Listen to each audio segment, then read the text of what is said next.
ഓരോ നോമ്പ് കാലഘട്ടവും പശ്ചാത്താപത്തിനും മാനസാന്തരത്തിനും ജീവിത നവീകരണത്തിനും പ്രത്യേകമായിട്ട് നമ്മെ ആഹ്വാനം ചെയ്യുന്ന കാലഘട്ടമാണ്.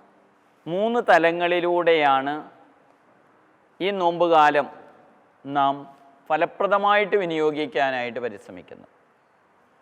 ഒന്നാമത്തേത് നോമ്പ്, ഉപവാസം, പരിത്യാഗ പ്രവർത്തനങ്ങൾ.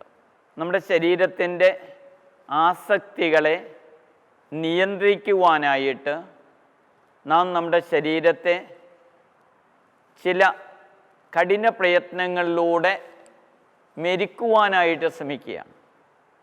അതാണ് നോമ്പെടുക്കുന്നത്, ഉപവസിക്കുന്നത്, അതുപോലെ തന്നെ ചില പരിത്യാഗ പ്രവർത്തികൾ ചെയ്യുന്നത്. അങ്ങനെ തിന്മ നിറഞ്ഞ ആസക്തി നിറഞ്ഞ പഴയ മനുഷ്യനെ ഉരിഞ്ഞു കളഞ്ഞ് ആത്മാവിനാ നിറഞ്ഞ പുതിയ മനുഷ്യനെ ധരിക്കുവാനായിട്ട് പരിശ്രമിക്കുന്നു. രണ്ടാമത്തെ കാര്യം പ്രാർത്ഥന, അതുപോലെ തന്നെ അനുരഞ്ജനം. ഇത് രണ്ടും സാധ്യമാകുവാനുള്ള ഒരു പരിശ്രമമാണ്. പ്രാർത്ഥനയിലൂടെ നാം നമ്മുടെ ഹൃദയത്തെ കൂടുതൽ ക്രിസ്തുവുമായിട്ട് ഒരുക്കുന്നു. ഒരു പേഴ്സണൽ റിലേഷൻഷിപ്പ് വിത്ത് ജീസസ്, ക്രിസ്തുവുമായിട്ടൊരു വ്യക്തിപരമായിട്ടുള്ളൊരു ബന്ധത്തിലേക്ക് കൂടുതൽ നാം ആഴപ്പെടുന്നു. അങ്ങനെ ആഴപ്പെടുമ്പോൾ തീർച്ചയായിട്ടും ദൈവത്തെ സ്നേഹിക്കുന്നുണ്ടെന്ന് പറയുകയും സഹോദരനെ വെറുക്കുകയും ചെയ്താൽ അത് ക്രിസ്തീയതയല്ല എന്ന് നമുക്കറിയാം.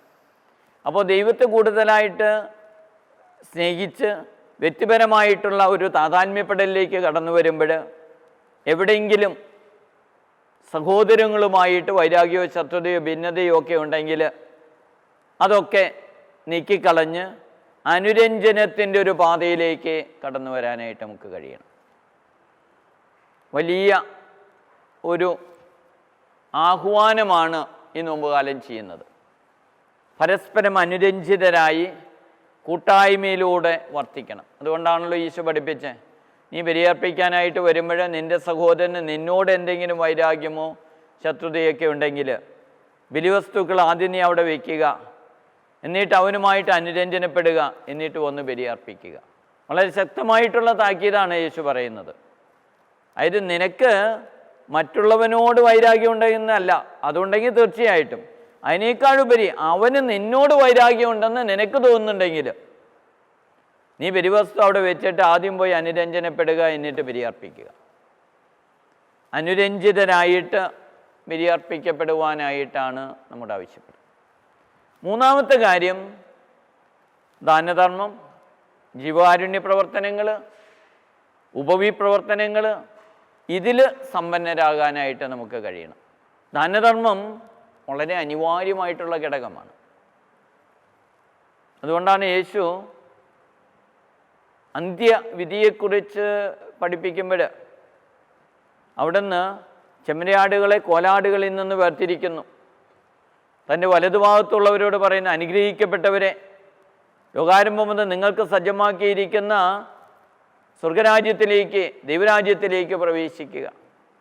മറ്റുള്ളവരോട് പറയുന്ന, ശപിക്കപ്പെട്ടവരെ അവരെ അകറ്റി നിർത്തുകയാണ്. എന്നിട്ട് അവർ പറയുന്നു, എനിക്ക് വിശന്നു, നിങ്ങൾ ഭക്ഷിക്കാൻ തന്നു. എനിക്ക് ദാഹിച്ചു, നിങ്ങൾ കുടിക്കാൻ തന്നു. ഞാൻ പരദേശിയായിരുന്നു, നിങ്ങൾ എന്നെ സ്വീകരിച്ചു. ഞാൻ കാരാഗ്രഹത്തിലായിരുന്നു, നിങ്ങൾ എന്നെ സന്ദർശിച്ചു. ഞാൻ രോഗിയായിരുന്നു, നിങ്ങൾ എന്നെ ആശ്വസിപ്പിച്ചു. അപ്പോൾ അവർ ചോദിക്കും, നീ രോഗിയായിട്ട് എപ്പോഴാണ് ഞങ്ങൾ നിന്നെ ആശ്വസിപ്പിച്ചത്? നീ കാരാഗ്രഹവാസിയായിട്ട് നിന്നെ എപ്പോഴാണ് സന്ദർശിച്ചത്? നീ പരദേശിയായിരുന്നപ്പോൾ എപ്പോഴാണ് നിന്നെ ഞങ്ങൾ സ്വീകരിച്ചത്? നീ വിശന്നപ്പോൾ എപ്പോഴാണ് ഞങ്ങൾ നിനക്ക് ഭക്ഷണം തന്നത്? നിനക്ക് ദാഹിച്ചപ്പോൾ എപ്പോഴാണ് ഞങ്ങൾ കുടിക്കാൻ തന്നത്?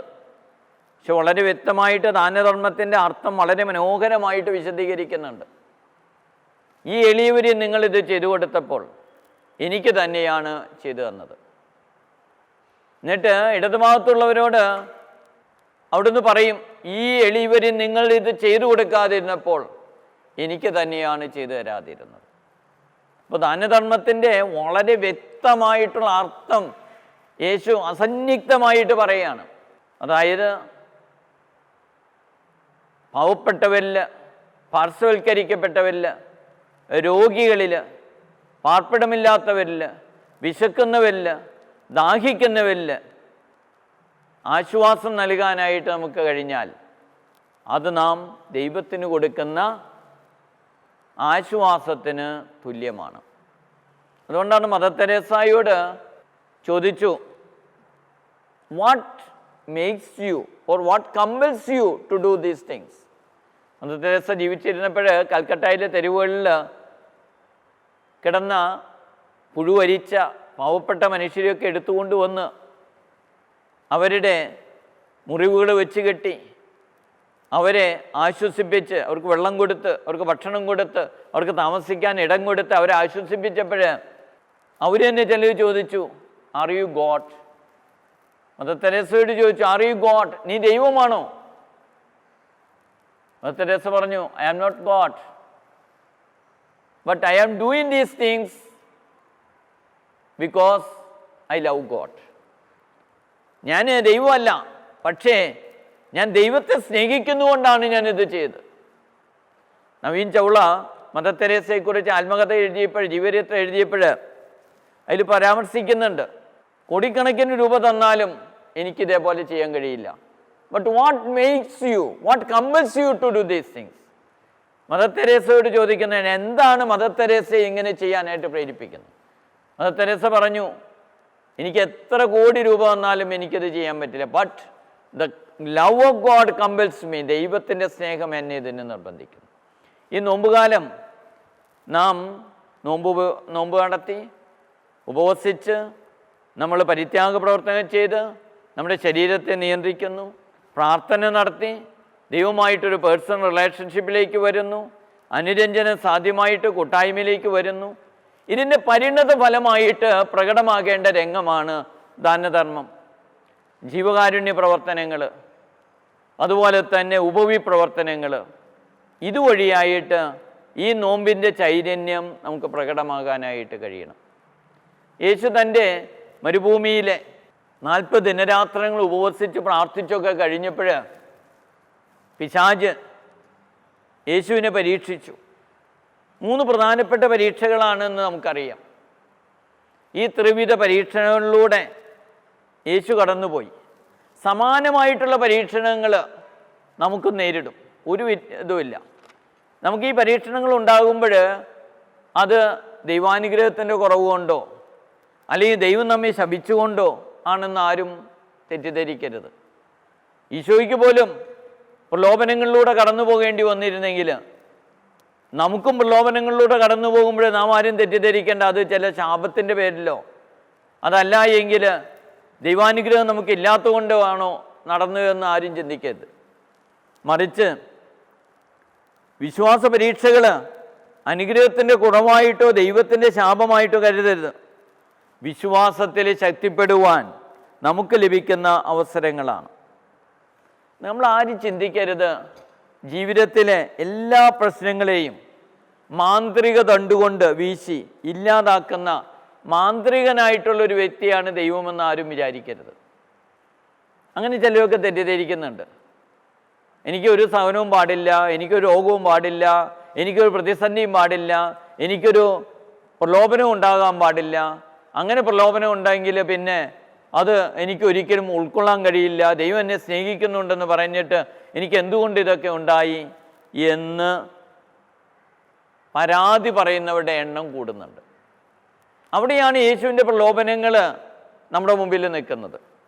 പ്രതിസന്ധികൾക്ക് പിന്നിലെ ദൈവഹിതം തിരിച്ചറിഞ്ഞ് പ്രതിസന്ധികൾക്ക് നടുവിലും തകരാതെ ദൈവത്തെ ആരാധിക്കുന്നവനാണ് യഥാർത്ഥ ആത്മീയ വ്യക്തി. അതായത് പ്രതിസന്ധികൾക്ക് പിന്നിലെ ദൈവഹിതം തിരിച്ചറിയണം. അത് തിരിച്ചറിയാൻ നമുക്ക് കഴിഞ്ഞാൽ ഏത് പ്രതിസന്ധികളുടെ മധ്യത്തിലൂടെയും തകരാതെ നമുക്ക് മുന്നോട്ട് പോകാൻ കഴിയും. അങ്ങനെ ദൈവത്തെ ആരാധിക്കുന്നവനാണ് യഥാർത്ഥ ആത്മീയ ചൈതന്യമുള്ളവൻ എന്ന് പറയുന്നത്.